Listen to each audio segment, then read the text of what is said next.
Early recordings of this podcast can be found on raisingequity.org and Raising Equity on YouTube. Welcome to Raising Equity. Today we're going to talk about who gets to be angry, who's rushed to forgive. In the aftermath of racial incidents and traumatic shootings, I think it's important for us to reflect on how we cope. What sort of ways do we cope as adults? And then how do we support kids? How do we talk to kids about these racial incidents that are happening? So I have with me today a friend and sorority sister, Dr. DrKira.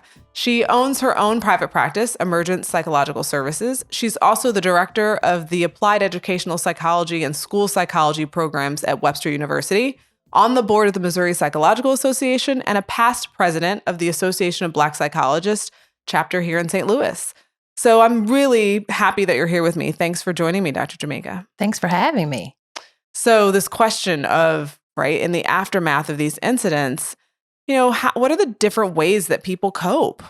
What do you see after there's a shooting or some sort of racial incident that's happening in society? What are people coming in talking about? I think the sad part is that these incidents are happening so frequently. I don't hear people coming in to speak about it a whole bunch. Actually, I think people are so desensitized to it that they're more focused on the types of issues that are going on in their daily lives, which mostly supersedes it. And then secondarily, they might talk about it.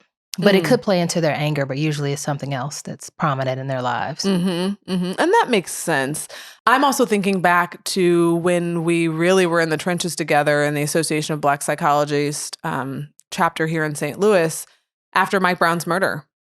And what I remember is there was almost like a rage that I heard a lot of white clinicians in particular not know how to sit with. And so maybe, like you said, they're happening so frequently, people are becoming desensitized. But I feel like sometimes when it hits really close to home, it causes people to what's the word? Like simmer. The rage that they have is so palpable. Yes. That they don't know what to do with it. Yes. And we did see that around Ferguson. I remember being here and what that was like. You felt it. It's almost like you felt it in the air. Everywhere. Well, I can't say everywhere, but definitely for the people of color. And it was something that kind of simmered with them for a long time, maybe a year or years. It could still be simmering. So for us here in St. Louis, we all felt it. So I don't know if these other incidents that happen in other cities impact us in the same ways that it did, because this was local for us and it was on our local news. When I talk about this to my students, I take them back 5 years and say, do you remember how often this was on the news, on local news and national news? So for us living in St. Louis, it was you couldn't turn any channel and not see it. You couldn't turn any channel and not see Mike Brown's body laying in the middle of the street. And that was a great deal of trauma. Yeah. It actually makes me think about some of the research we have around 9/11, that some people who were not there, but who watched it on TV and were exposed to it, had similar elevated psychological symptoms. Yes, I believe that. Because I think trauma, and if you go and look at the DSM, it says you don't have to actually experience the trauma to be traumatized or to be diagnosed with PTSD. You could have witnessed it or could have been told about it by someone else.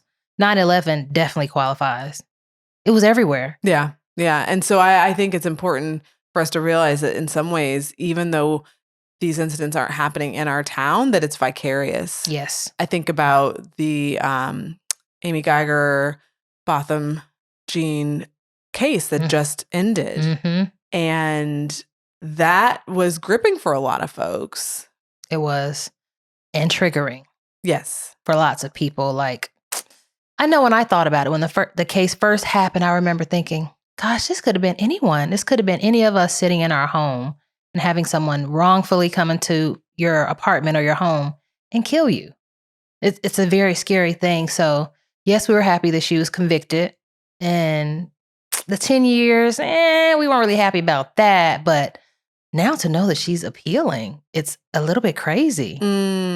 That's like the icing on the cake. Yeah, I had mixed feelings about it because Like on the one hand, you see people have the signs of like things Black people can't do, like sit in their home and eat ice cream, right? Sit in their car. The list is too long. Be in Walmart, right? Like the list is just so long.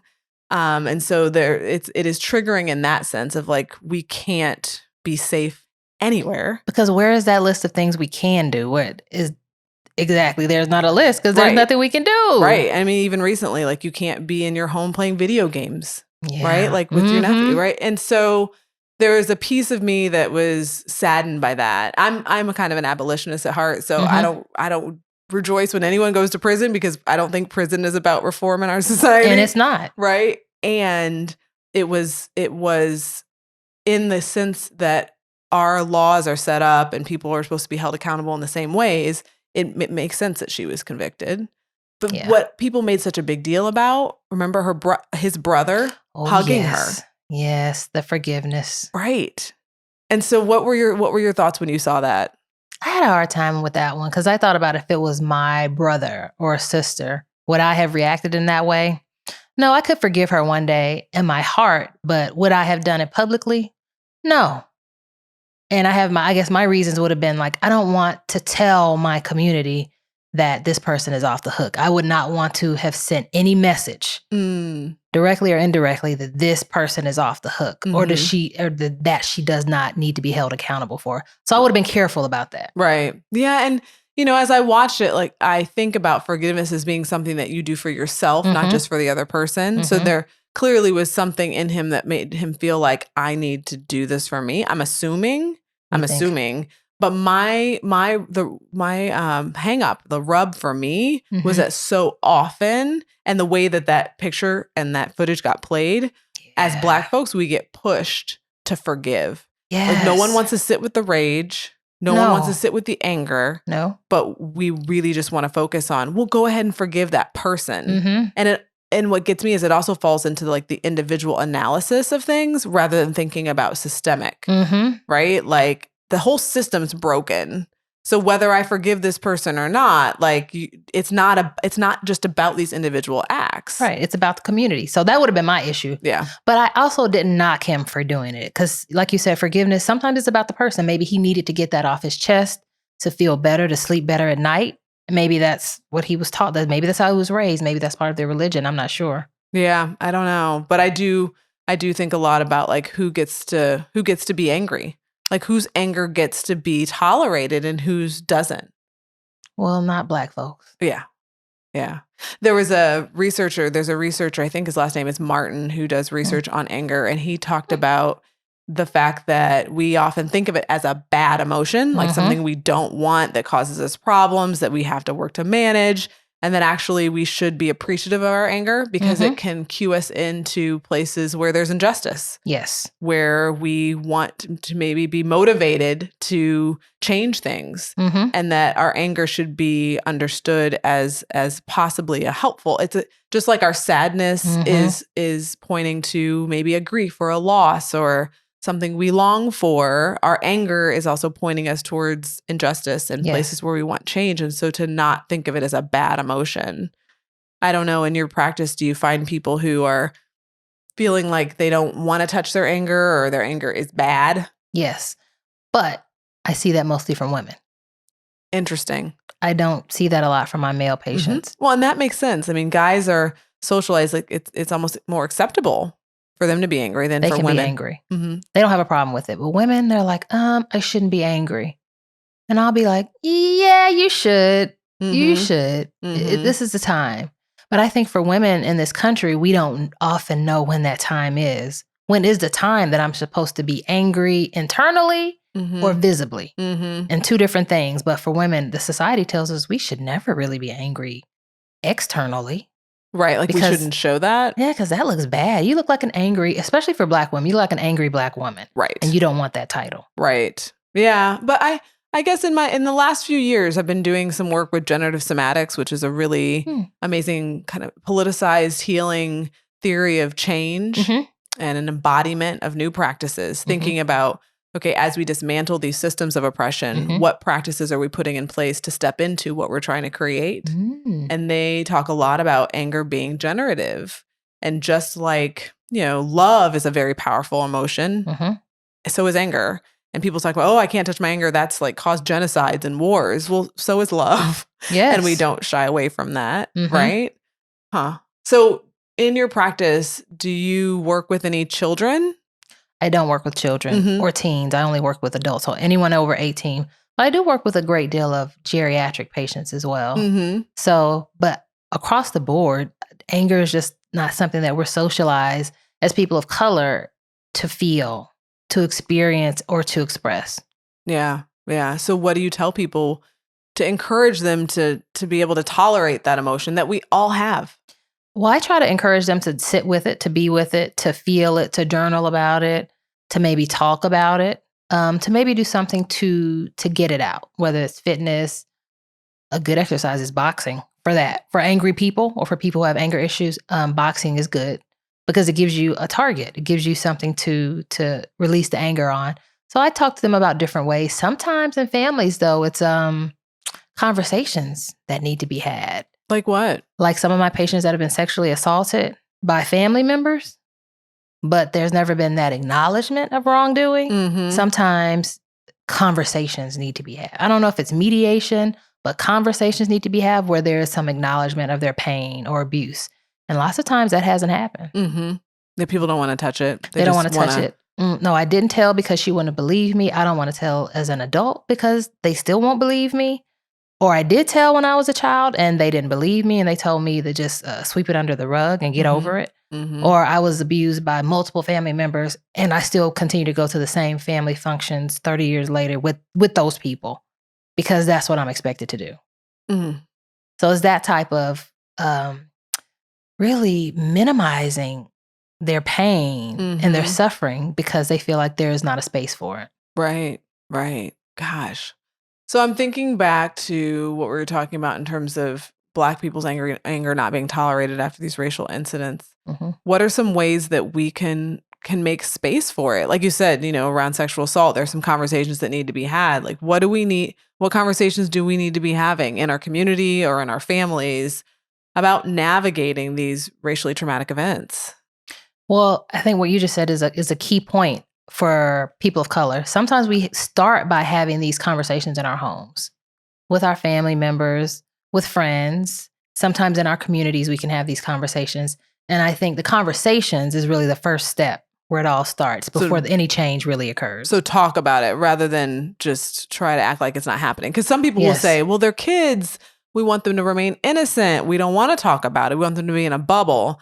But I think what you're saying is we should assume that they know what's going on. Yes. Whether it's hearing it on the news and the radio or on TV, that we shouldn't assume that they're clueless. Right. Yeah. We should assume, especially with internet, social media, that they are not clueless. Because even if you don't allow your child to have a phone or a computer, they're going to school with everyone else who does. So someone's going to tell them something. Mm-hmm. So we have to start having these conversations with children because otherwise we tend to perpetuate the type of injustices and abuses that have occurred in our families and in our communities for years. Mm-hmm. So children, like I said, patients who are adults and still feel like they can't even acknowledge their abuse from a family member, that is because of this whole, what we've been taught about. Don't disrespect your elders. You don't tell your adults or your elders that they were wrong. Mm-hmm. And you definitely don't tell family secrets. That's a big part of it as well. Mm-hmm. Do you talk to your boys about what's happening in the world with the racial incidents that are occurring? Yes, we talk about it a lot. We don't necessarily watch the news in my house because I'm not a news watcher, but I learn about a lot from internet, social media. And as these cases come up, I talk to them about it and see what their thoughts are. Because I want to empower them and equip them with information and thoughts so that they can then go out into the world and have conversations about these issues and at least have thought about it before their peers bring it up. Mm-hmm. Yeah, I'd be curious to hear some of what you talk to them about. And I know with my boys, I have right now a 10-year-old and a 12-year-old. And so I try to make the conversations age appropriate. The 12-year-old is quite aware about what's going on in the world and is on social media more. So we'll see headlines come through. And the younger one is less connected in that way. And so, I think one of the things we try to talk to them about is that as Black boys in the world, they might have a stimulus value for some people. Mm-hmm. And so some people might make assumptions about them, but Mhm. that's not theirs to carry. Mm-hmm. That I want them to be aware of it, but for them to understand that there's nothing wrong with being who they are. Yes. I don't want them to walk around the world clueless that Mhm. people might have a negative view on Black boys, especially as they're growing into their teenage years and they're getting taller and out in the world and wearing a hoodie or just Mhm. being.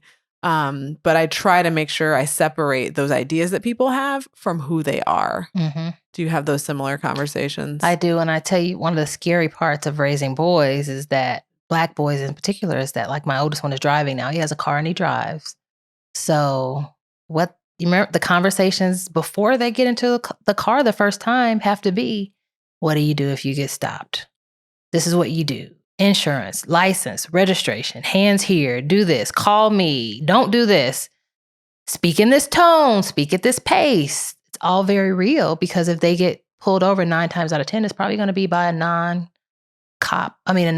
cop. So they have to know what to do and what's going to be seen as acceptable. Mm-hmm. So that also comes with the conversation of the same thing that you said, which is you're going to be seen by the world as a Black man, even though here in the house, you're just a teenager, you're just a boy. Right. But the world is going to see you, especially by height. If they're tall, they're going to Mhm. see you as a Black man and treat you as such. Yeah, yeah. And the reality is it's about the system of policing. So it could be a Black police officer. And still get similar treatment. Yeah. Yeah, because they've been socialized in a way to like have these assumptions and make these connections, especially here in St. Louis, where there are police officers who will say, yeah, I want to be where the action is, like assuming because there are lots of Black people in North St. Louis and in places of St. Louis that there's going to be action. Like that's something they're Yes. seeking and wanting to engage in. Mm-hmm. So they're kind of raring to engage, which often ends up being a power struggle and Yes. not ending well for citizens. Not ending well. So that those conversations have to be had, especially in the St. Louis area, because you've heard it, I've heard it. Different municipalities have different rules about driving, different law enforcement techniques. Like I can't tell you how many of my patients or their sons, they've told me that my son has been stopped numerous times. And it just so happened that one time my 17-year-old son was stopped and I was behind him when the cop stopped him. So I was able to get in and see what was going on. But had I not been behind him, who knows what would have happened. So I hear those stories a lot about certain municipalities in the St. Louis area where it's more likely to occur. Mm-hmm. And it's interesting to me. So I study discrimination, right? Mhm. And how it impacts mental health. That oftentimes when people are coming into therapy, they'll talk about these interactions, these encounters, but they don't often make the connection to how it's impacting them psychologically or No. emotionally. They never make the connection. You're probably usually the first person to tell them that there is a connection, like I am. When I see them in therapy, I'm like, well, like A and B are connected. Like the reason you have these migraines every day is probably because of this.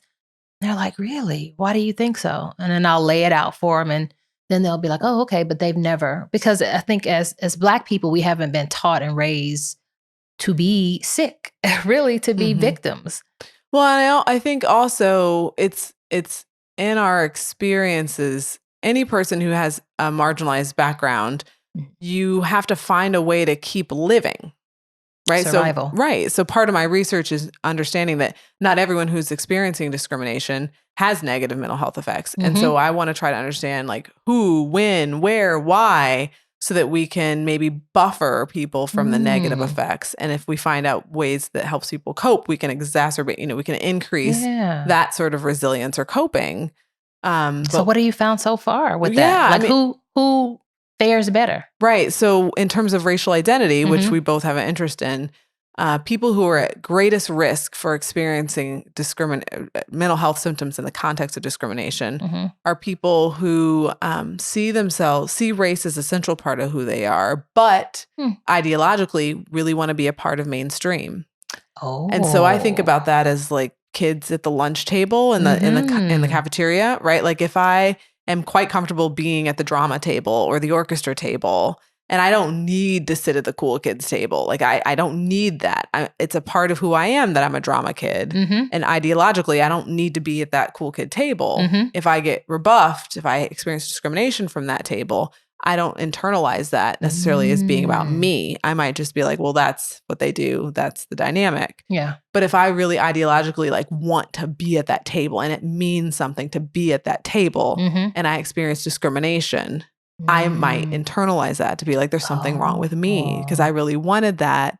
I was discriminated against because I'm at this other table, and that my thinking, and there's some other research that supports it, is that that's where we see the biggest psychological effect. Oh, wow. So people for whom race is really central to who they are and how they see themselves actually report experiencing more discriminatory events, but less psychological distress. So they see it because they're noticing it and it's important to who they are. But there's something about that centrality that's like protective. But when we mix in things like ideologically, how do you think Black people should be? Should they be assimilating? Should they be nationalists, have their own stuff? Should they be connected to other racial and ethnic groups? When you start to mix those things in, it gets more complicated. So, there's some research that suggests that we should be having these conversations with kids because them understanding systemic racism is a way for them to realize, oh, that's about that. That's their stuff. It's not my stuff, right? And we also know from racial socialization literature that we want to balance our barrier messages with our with not having too many messages that are only about barriers and not having positive messages about what it means to be that group, right? That is important. Yeah. So if you only know that it's that people who are queer are at increased risk for depression and anxiety and suicide and all these things, if you only know the barriers that you're going to hit and the things that are going to go wrong, that's not as good. You can know the barriers, but you got to also know the positive stories. That's important. So it sounds like what you're saying is that if racial identity is important to them and they want to be a part of mainstream, those are the people who have more negative mental health. Yes, in the context of discrimination. So when they experience discrimination, they have more severe depressive and anxiety symptoms than people who race is really central, but they ideologically feel like they can be connected to other people of color. Black people maybe could have their own stuff, and so they're not trying to assimilate. Well, that's important as far as teaching, like you said, the younger generation. That's a good approach to then hopefully, with the raising equity, to try to raise individuals that do not feel like they need to be in this mainstream life or group or in these different categories, because the more freedom they have from that, then the more protective it'll be. Possibly. Yeah. Yeah. And I would love for them to just understand what's happening systemically so that as they move into different positions of power, that we can change the dynamics. Yes. Right. And so it would be great if it was not a matter of having to choose to assimilate or not, right? Like if people were respected for their cultural backgrounds, for their social identities, and didn't have to conform to one identity, kind of oftentimes the white norm. So white kids understanding how these dynamics work is important, not just kids who are kids of color, right? So for all kids to understand the game that's happening and that's being set up, and for them to decide, do they want to play that game? And I'm seeing young people in all sorts of ways push against binaries and the categories in ways that I think are amazing. And as these incidents happen that continue to like show the stark disparities of how Black bodies are treated, I want them to be able to analyze what's going on and to not just throw it away and be like, oh, that happened. It's about that one person. Well, can we see the pattern of what's happening? So that's what I try to talk to my kids about, is like seeing the pattern. And then it's also hard because my 10-year-old, he'll talk about just being scared sometimes. And that's real. And it is. Because adults are afraid too. And so as a parent, I've got to sit with that. And I've got to know that there's some benefit in sharing with him what's happening on the larger scale. I have to remind myself of that because it's hard to sit with my kid being scared. But I mean, he's scared about, I mentioned 9/11, right? They learned about it. They learned about it at school. The teachers told them where they were on 9/11.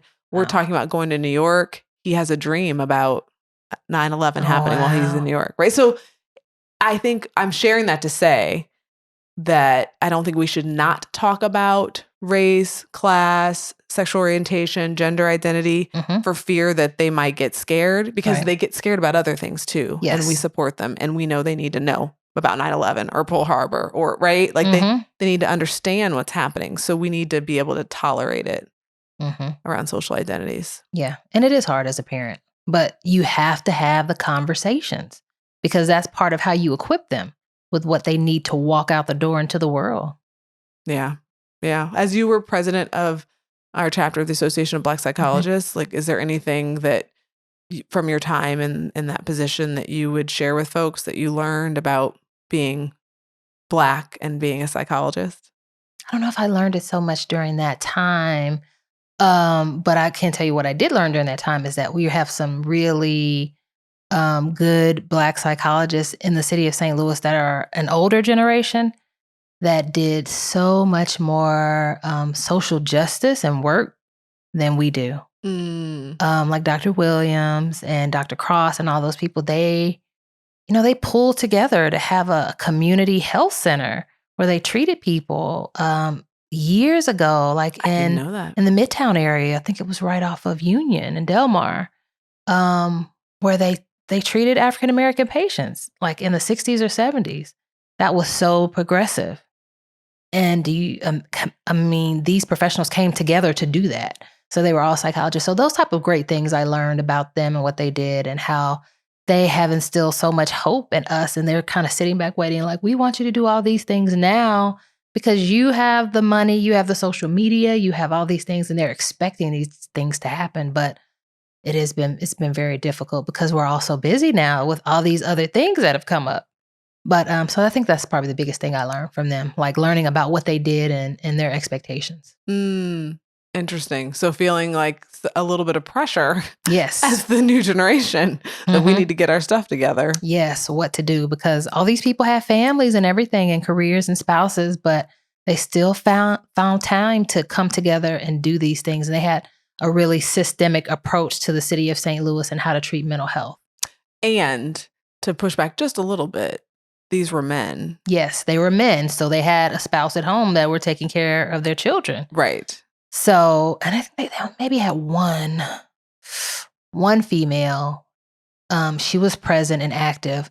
I'm not sure who was taking care of her kids or if she had kids. That's a good question. I'm not sure. Right. But just even thinking generationally, the expectations. That gender privilege is always there. Yeah. It's all intersecting. Yes. So, so a lot of different things like that that I learned from them. And just since I was president of the AB Psy chapter in St. Louis, getting to meet so many other psychologists, so many young therapists and people in the community who need help and possibly have a different way and a progressive way of treating people or interacting with people in the community. I think that's been one of the best things too. Yeah. So post these traumatic events, what should people be on the lookout for in terms of their own symptoms? Well, I would say the desensitization is one of the main things to look for. This feeling of being numb to things, I think, can be a precursor to other bad things that can happen later. Similar to anything else, if you suppress any bad feelings or sad feelings for so long, at some point they're going to come out. And when they do, what is that going to look like? Who's going to be affected? What are you going to do? What are you going to say? So I think sometimes we're all inundated with these stories of these instances of injustice, and we don't often know where to put it. So we just don't. We don't put it anywhere. We just don't deal with it. And so that's kind of hard to notice in yourself if you're becoming desensitized. I guess that might speak to how we need to make sure we're also checking in with other people or having other people check in on us, because I might not see where I'm numb and desensitized, but someone else who knows me or is observing me or is close to me might see that. And I think it is hard to see, especially if you're living in a house or a home or a community with people that are also desensitized. So it's hard. Sometimes it takes someone who from maybe outside of your home or your community to see that. I had a patient not too long ago, was female patient, African American, I think in her 30s, and you could look at her and tell she's visibly angry and upset. And I would say, "So what are you feeling right now?" She'd say, "Nothing." Nothing. I'm like, "Okay, let's try this again. You're crying and shaking. What do you feel?" "Nothing." So I think for us in our community, there's this issue of, there's this term alexithymia in the clinical psych literature that talks about the inability to express or experience or identify emotions. I think a lot of us have that from generations and years of not being able to express emotions because emotions are bad. They're inconvenient. They could get you killed in some instances, like if you think about civil rights and before. So we've been kind of taught and modeled to not have them to the point where we don't even recognize them when they exist now. Well, it's not even not have them, but not be able to label them. We don't have the vocabulary. We don't, even when we feel it. Right. Like, what is that? I don't know what it is. You have to put words to it, right? Right. And it's interesting because with kids, they can numb and disconnect and disassociate, but oftentimes they externalize. Yes. So with kids, I do some work in schools, like you might have a kid who's running, fleeing the classroom or the school, and they just seem like they're acting up or they're agitated. And it could be around trauma. Like, there's one little boy who, I think his uncle was killed. And it was recent, and he couldn't get settled, and he was being disruptive, and he was running around. And so if you don't think about it in the context of trauma, it just looks like this kid being bad and this kid being disobedient. So, like I said, sometimes they might have similar symptoms as adults, but oftentimes they're acting out rather than internalizing. Although some kids do internalize. Yeah. Adults act out, but they act out in very different ways. Well, and oftentimes drinking as a coping mechanism. So if you're finding yourself wanting that drink more often than you did before, that there's been research on the link there between experiencing discrimination and using drinking as a coping mechanism. Drinking, shopping. Because the shopping is really the precursor to the hoarding. Interesting. Yeah, I mean, you have to shop to get the stuff, unless you do Amazon. I guess that's an option now. But so you have that. It's an option. Sex, partners. Like I see a lot of people who go from relationship to relationship to relationship to relationship. That's a bit of an addiction as well. And it could be a self-medicating type of behavior. And so might be a clue to yourself that there's some emotional things you need to take care of. Yeah. Like to tell someone, you should probably be alone for the next year is a scary thing for them to hear. They're like, why would I be alone for a year? Like, so that you can get yourself together. So I can't get myself together in a relationship? No, not in this way. You need to be together before you go into the relationship. So that's scary for people because they don't want that, being alone. You think about TV, phones, social media, computers, all these things we have, it allows people to never have to sit still with quiet by themselves. And that's kind of how they like it because it's a way to escape. Right. So that also could be another way to clue into yourself that it might be worth going to talk with someone if you're not able to sit and be with yourself. Yes, that's a good clue. So in addition to therapy and seeing a therapist, what are some other suggestions that you would give people to cope with the either trauma or stress or other sorts of intense emotions they're having? Well, lately, actually, one of the things I talk to my patients about a lot is fitness, like the role of fitness. And I'll ask them if they work out or they have a workout program, if they have a gym membership. And some of them say yes, but I don't use it. Or no, I just don't want to go. Or I don't have time to go. And then I start to pick apart, well, let's see all the other things you have time for.